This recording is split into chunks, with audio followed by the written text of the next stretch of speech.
Well, good morning and welcome back to my channel. I really appreciate each and every one of you who've subscribed, who've liked, who've commented, and who are here today. So today this video has pretty much been inspired by a lot of the work that I've been working with my clients. And as you know, I'm a clinical hypnotherapist and I trained under Marissa Peer in 2017.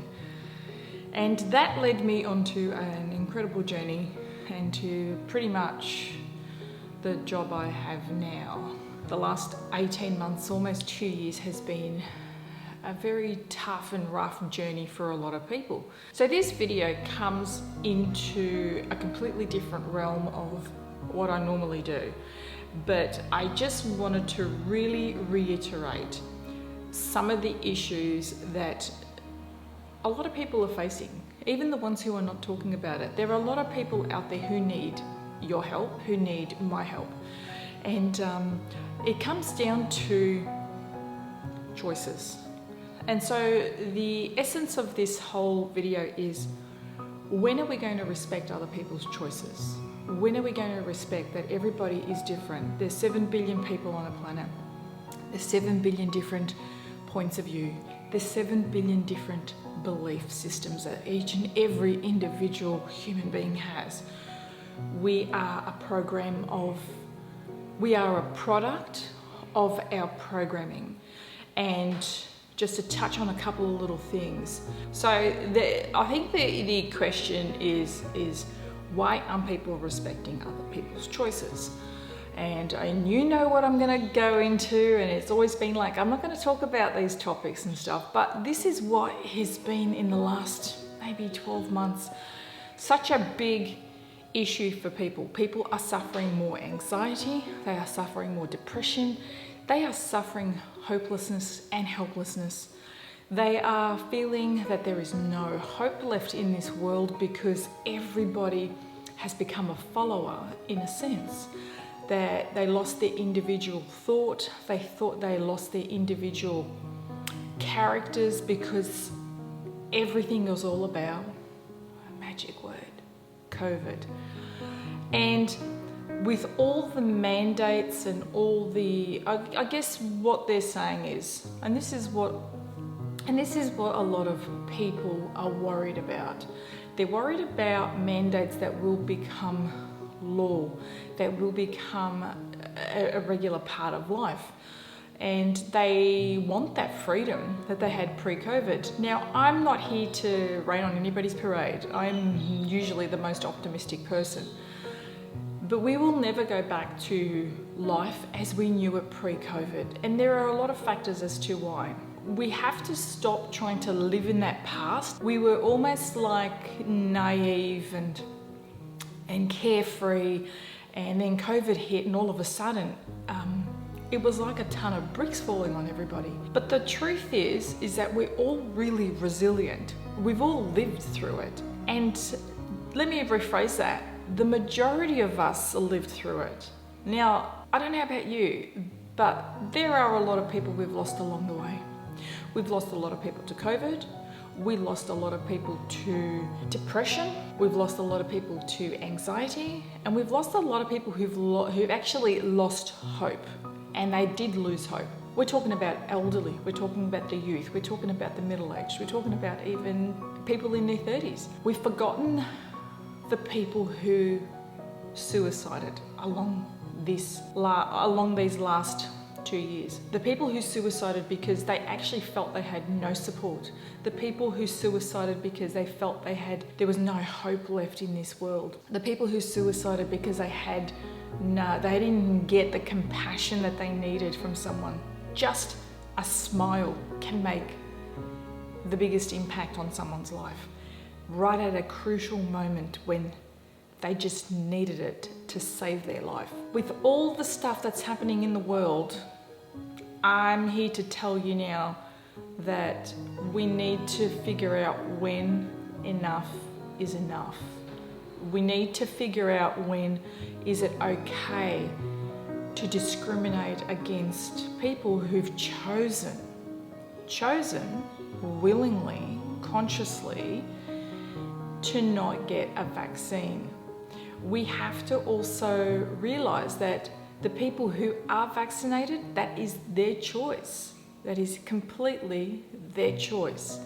Just like it is our choice what we eat, what makeup we put on, how we do our makeup, whether we get tattoos, body piercing, whether we cut our hair, shave our hair. We do different things to our bodies. We do different things in our lives. Every single person is an individual.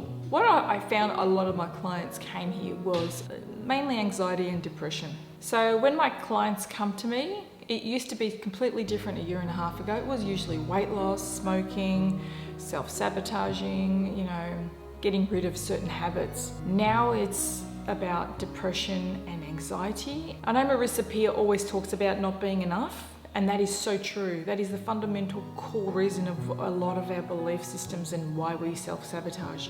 But since COVID, a lot of them feel that they're not heard. They're not given a choice.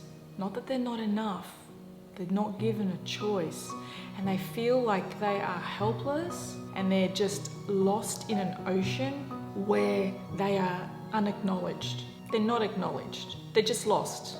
They're lost at sea without a sail. They feel like they are not in control of their lives. And they feel like other people are trying to control them. And it's not just governments, it's not the pharmaceuticals, it's not just the media, it is their families, it is their friends, it is their workplaces, it's their bosses and their colleagues and people that they just meet. I have seen this with the people I've worked with in the last, year now, that this is the major trend. And these are people who come with concerns. These are people who come with questions, and they just want to feel that they are accepted exactly as they are and that their choices are respected. Now, I've done a couple of Zoom sessions with people in Victoria, and as you know, I am from Melbourne originally. My mother is still down there. I haven't seen her since Christmas. But what I'm trying to establish here is that people are hurting, and they're hurting because people don't recognize them as a human being. They don't recognize them as having rights. They don't recognize them as having emotions. And they do feel we're a spiritual being having a human experience. Bob Proctor says that all the time. But we are, regardless of your religion, regardless of your background, regardless of anything that's happening in the world, right? We are spiritual beings having a human experience. We are all connected. We all feel the fear. We all feel the uncertainty. We all feel exactly as every other person does. What this whole video was about was to give people that breathing space to make a decision or to respect their decision. It's to not divorce someone because they don't want to get a vaccine, or they're divorcing someone because they want to get a vaccine. It's not throwing your children out of the house because they refuse to get a vaccine. I have had that, believe it or not. There are parents out there who are willing to throw their children out of the house if they don't get a vaccine, and they've been giving an ultimatum.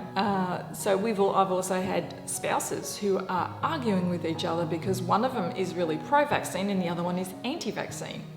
And I hate saying those labels. It's not because they're pro or anti. It's because one's reacting out of fear and one's reacting out of non-fear. I do know, because I went through this stage myself. There was a lot of uncertainty. There was periods where I was like, maybe I've got it all wrong. Maybe there is no hope. Maybe there's no out to this. But that's the whole point of resilience. The resilience is not allowing, with all my training, you think I would have clicked onto it. It took me about 2 weeks because I went through a stage where I was really questioning a lot of things. But resilience is all about having all the information and still making a informed choice. And the truth is that why people are protesting, why people are against it, is because they feel that their values are not aligned with, say, an injection. Their values are not aligned with a government mandate. Their values are not aligned with people who they feel are lying to them. And when there is no trust there and the trust is broken,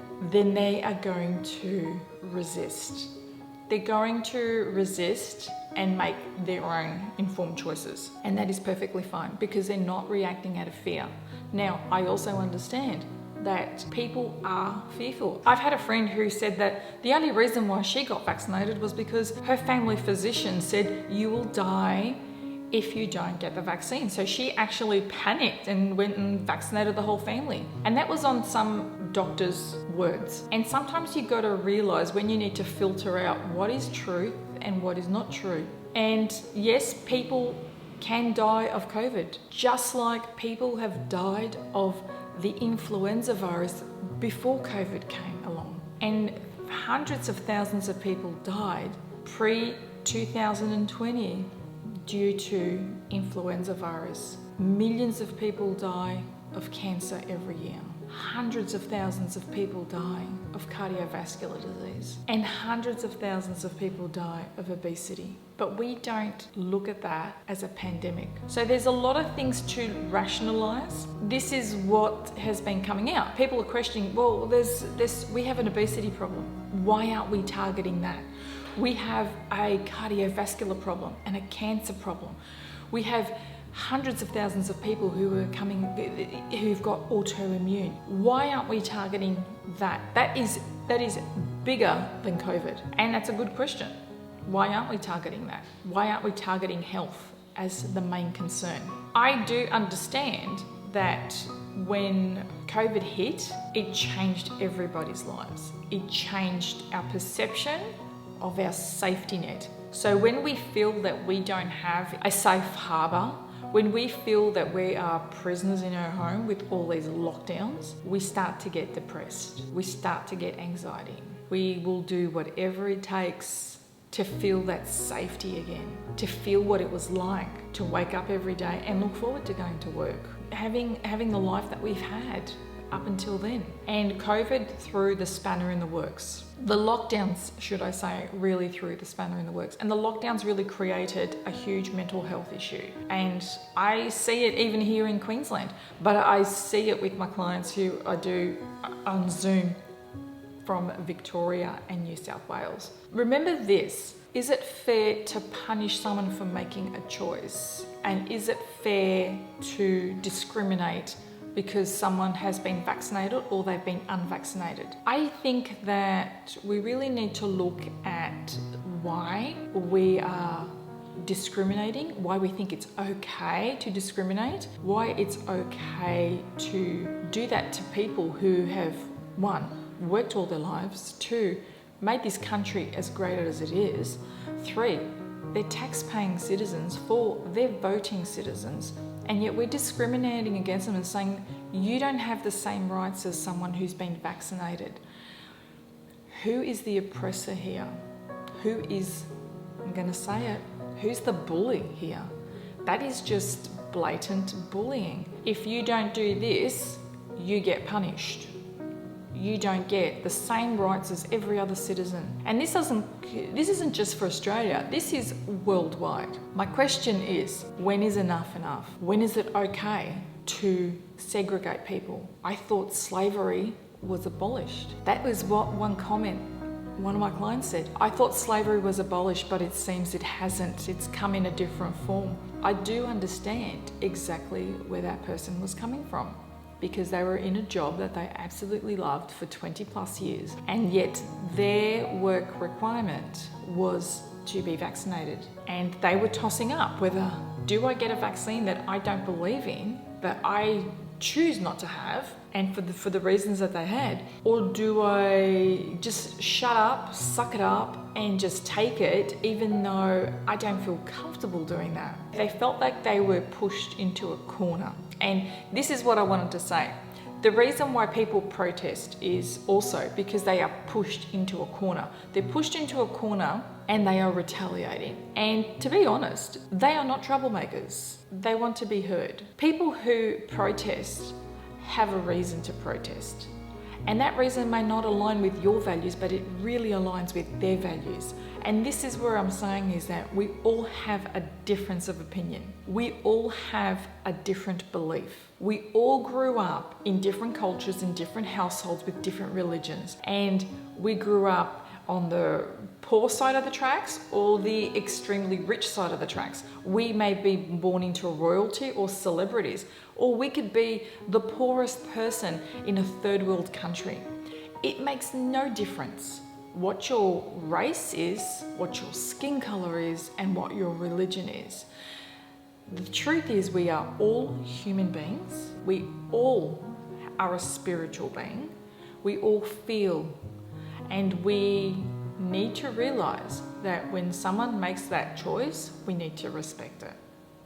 And that is all my clients have ever asked, is that someone respects their choice, that they respect their points of view, and just to leave it as that. Just like they said, like one client early this year said to me, you know, nobody asks me who I voted for. Why do they ask me whether I've been vaccinated or not? Good point. Nobody asks whether I had an abortion or not. Why are they asking whether I was vaccinated or not? Very controversial. Why would you ask someone such a personal question? This is a medical issue, and it actually isn't any government's right to impose that on anyone. It's not a government's right to impose medical laws on people. It is not their right. Because if it is, all the obesity would be dealt with overnight. People would have the best medical care, surgery, and everything else that comes with obesity, and we would have dealt with that problem completely overnight. So it doesn't make sense. So this is purely all the information I've gathered in the last 18 months and the comments that have stuck with me, and it's so true. Why do we force a medical directive on human beings? It's not like we're incapable of making a decision. Who's the authority over your body? Who is the authority over your mind? Only you. And this is why it is so important to self-empower people and tell them it is okay to have your unique point of view. It is okay to have your belief. And it is okay to say what you really want to say to people and not feel that there is going to be a backlash. And it's not just about health. It's about people making their own decisions and choices. Because the truth is, I agree, no government or pharmaceutical has the right to control your medical history, your medical life. No government has the right to say to you, you have to have this for your health and for the health of the other people, and at the same time really neglect all the other health issues that are happening around the world and in that country. Obesity, cancer, autoimmune, heart disease. How many more are there? Because if you did, you'd fix all those issues too, not just an influenza virus.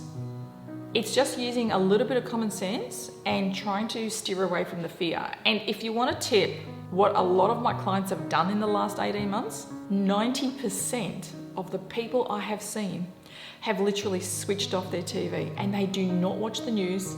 They do not watch anything on media. They steer away also from social media. A lot of my clients don't even know I have a YouTube channel. They don't know about it. I don't advertise it either. So they have actually switched off. They said it was for their peace of mind because they felt that this was bombarding them. And you and I know that to create a habit, and for people who have bought into the fear, which we all did, I'm not saying I wasn't exempt from it. I even got that I bought into it.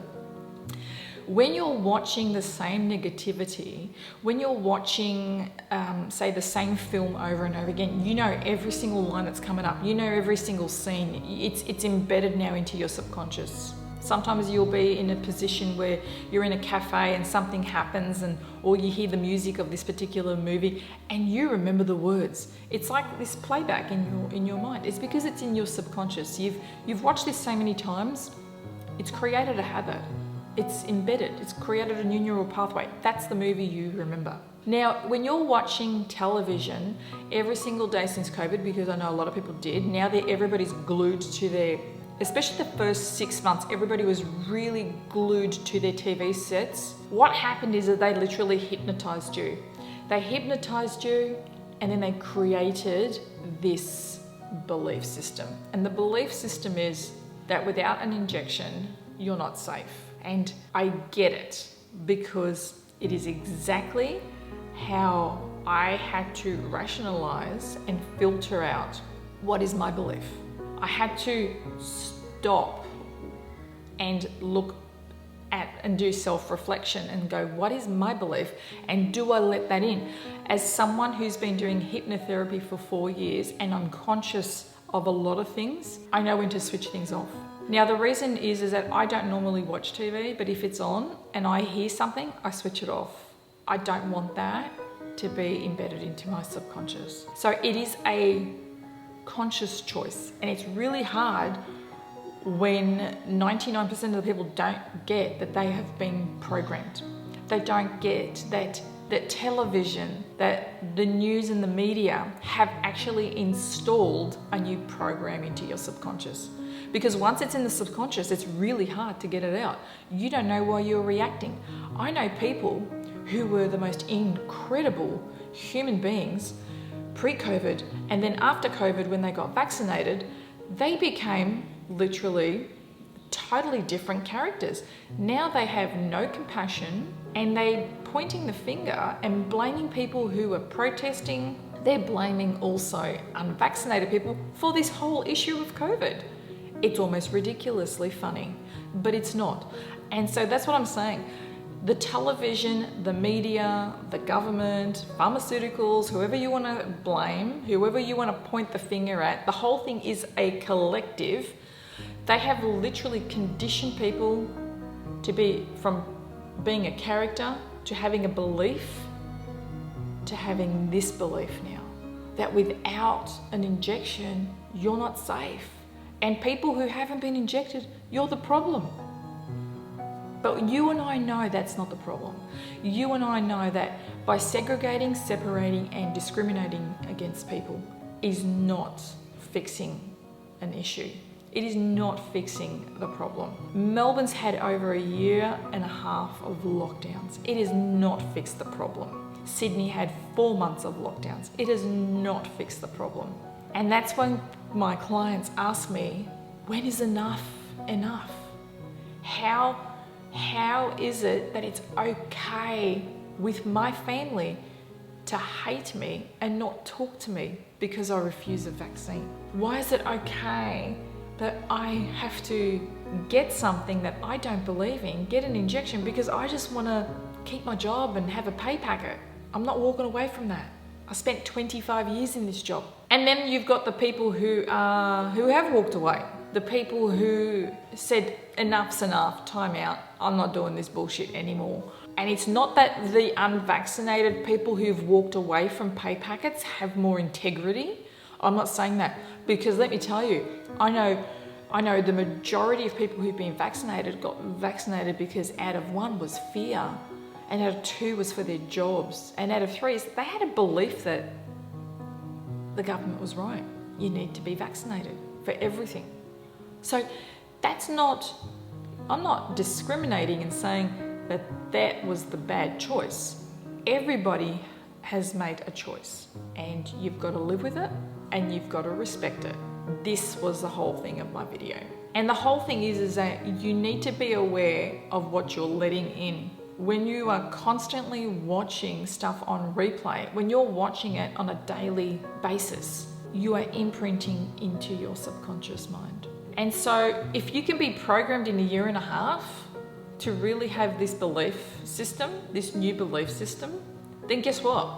You can reprogram yourself to have any belief system. You can reprogram yourself to have wealth. You can reprogram yourself to have health and success. You can reprogram yourself to have everything that you've ever dreamed of. And so this is the crux of this video. The message is that be aware of everything you are watching and take everything with a grain of salt. If it doesn't align with your values, switch it off. Read a book, find something that inspires you, and do the things that make you happy. Don't do things mindlessly. Do things that make you feel good. Even if the world is falling apart on the outside, I'm telling you now, never let that bullshit in. You know, letting that media, letting the comments, letting your bosses, letting mandates, letting, governments, and letting all this noise in, that creates the chaos inside you. Your external world has to be separate from your internal world. You have to find the time and place to really connect with yourself as a human being. I will do a meditation. Probably my next video would be a meditation where you can connect with your inner self and really calm yourself down. And I think that's really important in a time of need, in a time of crisis, in a time when you just need to just decompress and just let it all out. And you don't realize that because you've got so much pent up emotions that are just stuck, and we want to release those emotions before they get to become toxic. So we want to release all the anger and resentment. Let's release it. Remember the saying, no news is good news? It's probably true. No news is good news. And then at the end of the day, you know what? You choose to allow what you want to infiltrate into your mind. You choose to allow what belief systems get programmed into you. If you've seen my videos, you know thoughts are real things. They have a vibrational energy, and I know people don't get it. It's taken me 25 years to get it. I was like, no, they don't. They don't have a vibrational energy. I don't know what you're talking about. You can't manifest something out of a thought. I didn't get it. But what it is that thoughts have the power to make you feel good or make you feel bad. So if you want to empower yourself, switch off the TV. It's a reason why when TVs first came into Australia, they used to be called the idiot box. I think right up until the 70s, they were called the idiot box. And that's because a television was called a television program. That wasn't labelled by mistake a television program, because I think they knew back then that a television can program you so easily. It is the best way of hypnosis. It is constant, repetitive, same information over and over and over and over and over again. And that's what creates a belief and a habit. And with that, my loves, I'm going to leave you to it. You make your own decision up. Write your comments below. It's good to see people's opinions, and I love you from the bottom of my heart. Whether you're vaccinated or you're not, I don't give a shit. I don't care where you're from, what color you are, what religion you are. I love you deeply and profoundly. Love you.